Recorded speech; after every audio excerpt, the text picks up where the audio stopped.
Australia's most extraordinary places were never put on the maps. Not because cartographers missed them, because the people who knew about them never needed to advertise. Every state in this country holds geography so unusual, so isolated, or so steeped in history that most Australians living a few hundred kilometres away have never once stood in them. These are not slightly less famous tourist spots. These are places where the road ends before you expect it, where the mobile signal disappeared 3 hours ago, and where the landscape looks nothing like anything in a travel magazine. 23 locations scattered across this continent, each one requiring serious distance or curiosity that does not stop at the last petrol station. Hit subscribe. These are the spots the maps do not show. We cover Australian history, hidden places, and the stories the mainstream travel industry overlooks. Number 1. Kurrajini Gorges, Western Australia. In the Hamersley Range of the Pilbara, gorges have been cutting through ancient banded ironstone rock for billions of years. Kurrajini National Park holds 4 major gorge systems, some dropping 60 metres to narrow canyon floors, where clear freshwater pools sit between walls of deep red and orange stone. Hancock Gorge narrows at its deepest point to a crack barely wide enough for a person to pass through sideways. The walls slick with algae, and the sound of water amplified by the tight stone corridor. Above ground, the spinifex-covered plateau gives no hint of what lies beneath it. The gorges open from the surface as abrupt cuts in the iron-rich land, visible only once you are standing at the rim looking down. Number 2. Lake Hillier, Western Australia. Off the south coast of Western Australia, on a narrow island in the Recherche Archipelago, a lake roughly 600 metres long sits permanently filled with water the colour of bubblegum. Lake Hillier on Middle Island holds its vivid magenta pink colour year-round regardless of light conditions or temperature. The colour comes from halobacterium microorganisms and Dunaliella algae that thrive in extremely high salinity. The pink water sits directly adjacent to dense coastal heath and a narrow white sand beach, with deep blue Southern Ocean water on the other side. The island is accessible only by light aircraft or boat, with very limited visitor numbers. The view from the air, looking down at the perfectly pink oval beside the blue ocean, is one of the most striking aerials taken anywhere in Australia. Number 3. Murujuga, Western Australia. On the Burrup Peninsula in the Pilbara, surrounded by heavy gas processing infrastructure, the largest collection of ancient rock engravings on Earth sits quietly in the landscape. Murujuga holds an estimated 1 million individual petroglyphs carved into red granite boulders, depicting faces, animals, hunting scenes, and astronomical observations by the Ngaluma and Yaburara peoples across an immense span of time. The oldest engravings are believed to date back at least 30,000 years, placing them among the earliest examples of human artistic expression on the planet. The site sits within a working industrial zone, which is central to the controversy surrounding the area. Researchers believe the heat and chemical emissions are causing long-term degradation of rock surfaces that hold some of the oldest images of human thought on Earth. Number 4. Steep Point, Western Australia. At the end of a deeply corrugated 4-wheel drive track through the Shark Bay World Heritage Area, the Australian continent runs out of land at its westernmost point. Steep Point is a series of low dolomite cliffs dropping into the Indian Ocean, with no land between this headland and the coast of Africa, roughly 8,000 kilometres to the west. The drive-in follows the spine of the Edelland Peninsula for most of a day, through spinifex scrub and coastal heath, with wedge-tailed eagles as the most common company.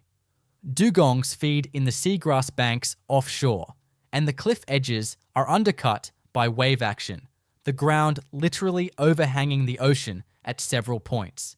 There is no shade, no water, no facilities, and no signal, just the edge of a continent and the Indian Ocean horizon. Number 5. Marble Bar, Western Australia. In the Pilbara region of Western Australia, a small town of roughly 200 permanent residents holds a temperature record that no place on Earth has matched.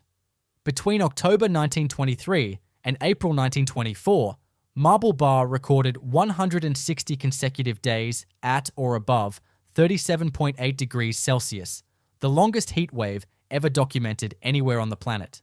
The town sits in a valley surrounded by Jasper Hills, the banded red and white rock that gave the area its name visible in the creek bed at the edge of town.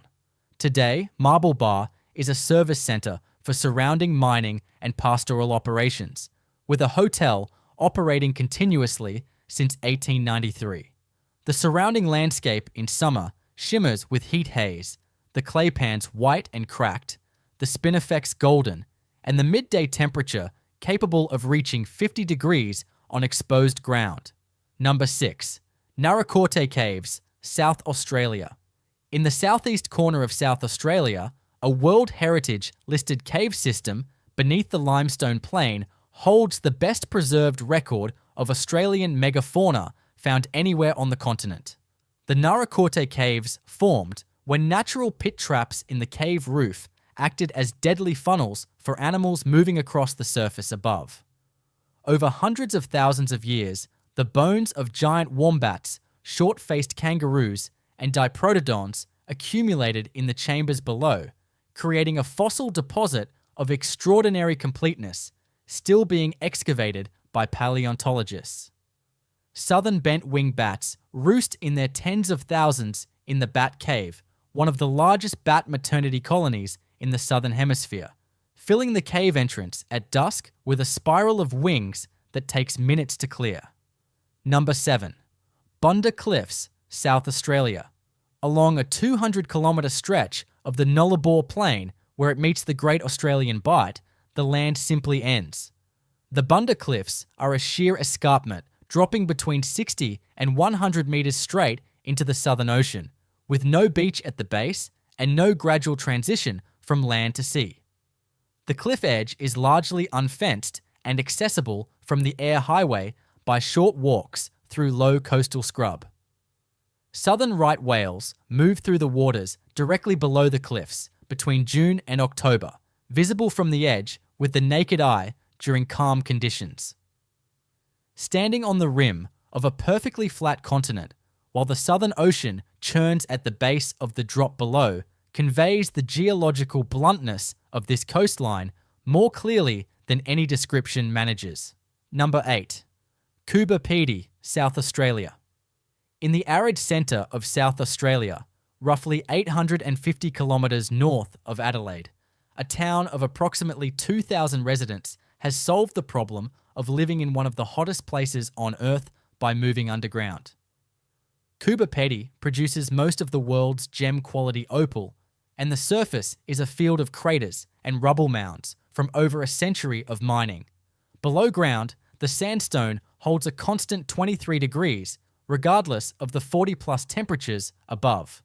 Homes, hotels, a Serbian Orthodox church, a Catholic church, a bookshop, and a brewery have been carved into the rock. The underground Serbian church is particularly striking, its interior carved into smooth, white sandstone with painted iconostasis panels and a ceiling shaped by hand tools. The town receives visitors who arrive on a road from nowhere and descend into a carved sandstone world. Number 9. Mutawinchi National Park, New South Wales.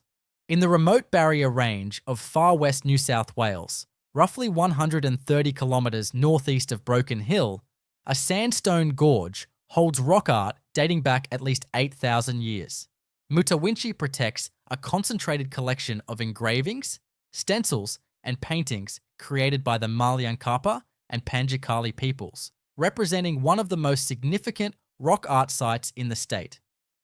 The gorge itself is a sharp cut through red sandstone, its walls sheltering permanent waterholes lined with river red gums.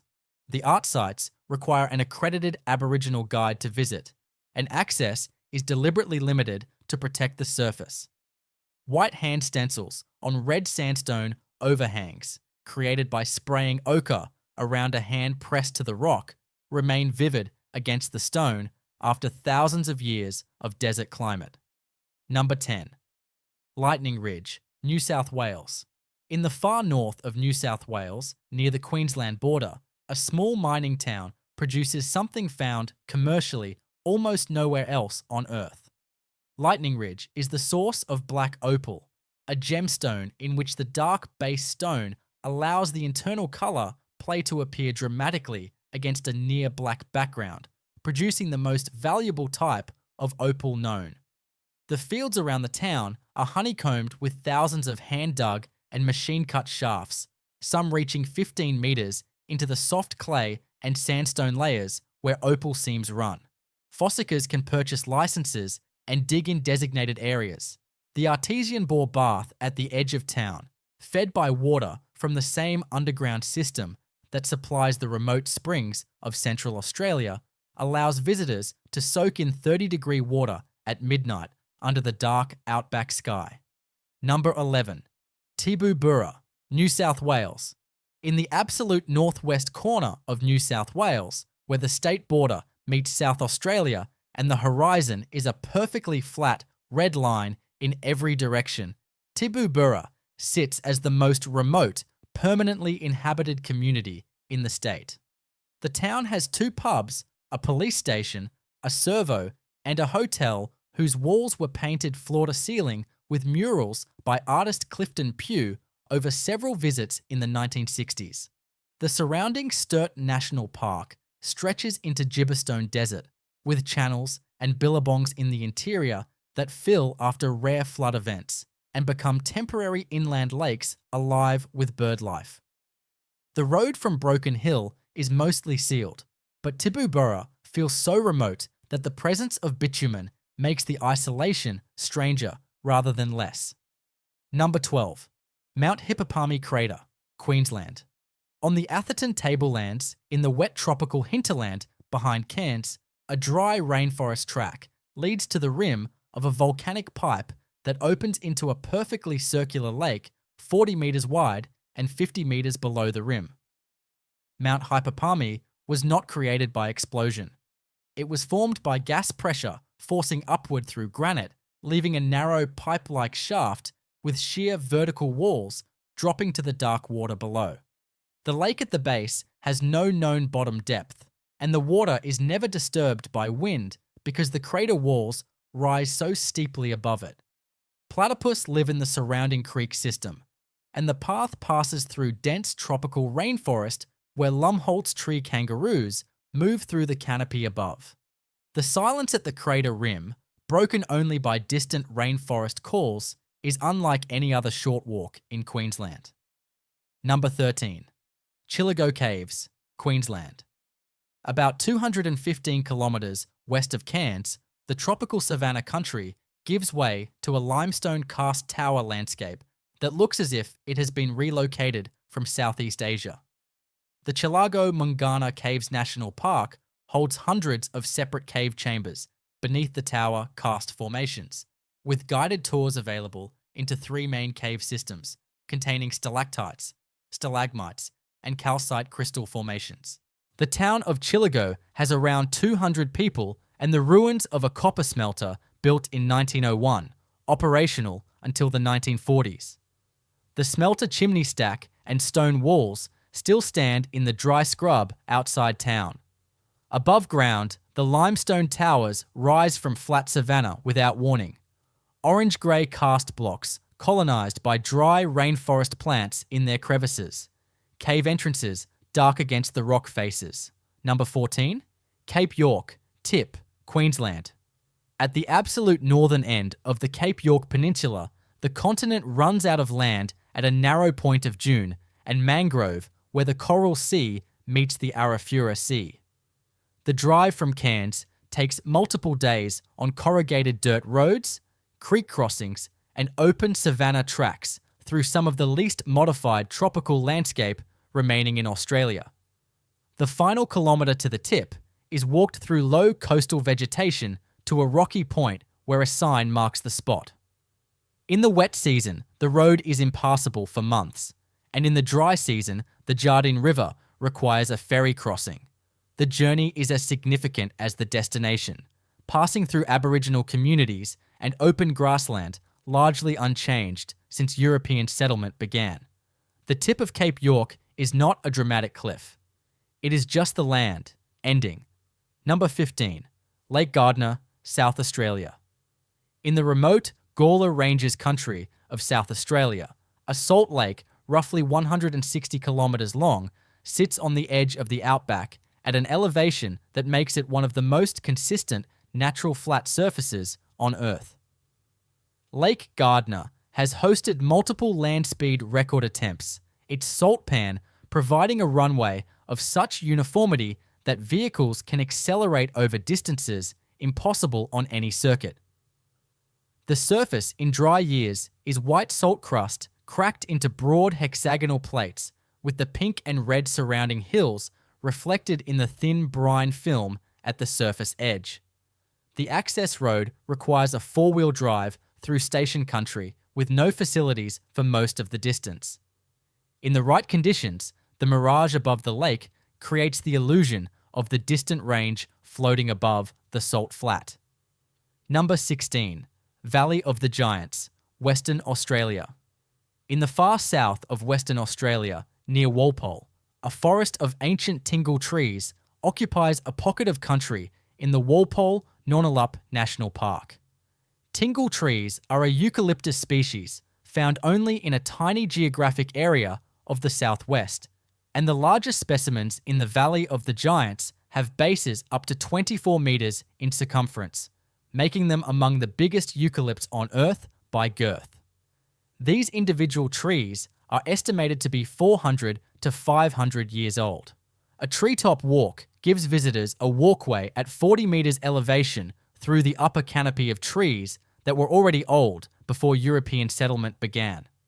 On the forest floor, the hollowed bases of some tingle trees are large enough for several people to stand inside simultaneously. The interior created by repeated burn cycles over centuries. Number 17. Fitzgerald River National Park, Western Australia.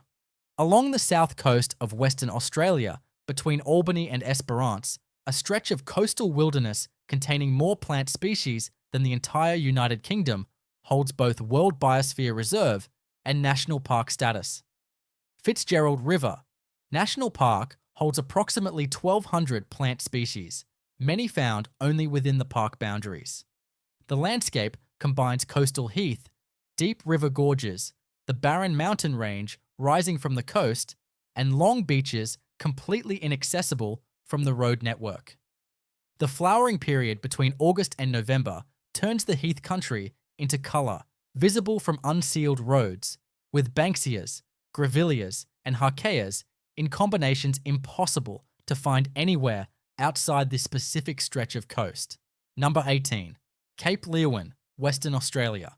At the southwest corner of the Australian continent, where the Indian Ocean meets the Southern Ocean, a lighthouse built in 1895 stands above the rock platform where two of the world's great ocean systems collide. Cape Leeuwin is the furthest point on mainland Australia from any other continent, and on calm days, the meeting of two current systems is visible from the headland. The lighthouse sits at the end of a coastal walk through heath, and the rock platform at the base of the cape is covered in a thin sheet of limestone deposited over decades by a fresh spring overflowing near the lighthouse. That spring has been flowing over the same rocks long enough to build a visible calcium carbonate landscape where fresh water meets the sea. The effect makes the cape look as though it is slowly growing a pale mineral skin across the tidal rocks. Number 19. Dirk Hartog Island, Western Australia. In the Shark Bay World Heritage Area, a long narrow island running parallel to the coast marks the site of the earliest confirmed European landing in Western Australia. Dutch sea captain Dirk Hartog visited this island in 1616, leaving behind a pewter plate nailed to a post as a record of his passage. The island is a working sheep station roughly 80 kilometers long, with several locally extinct species being reintroduced into fenced sections.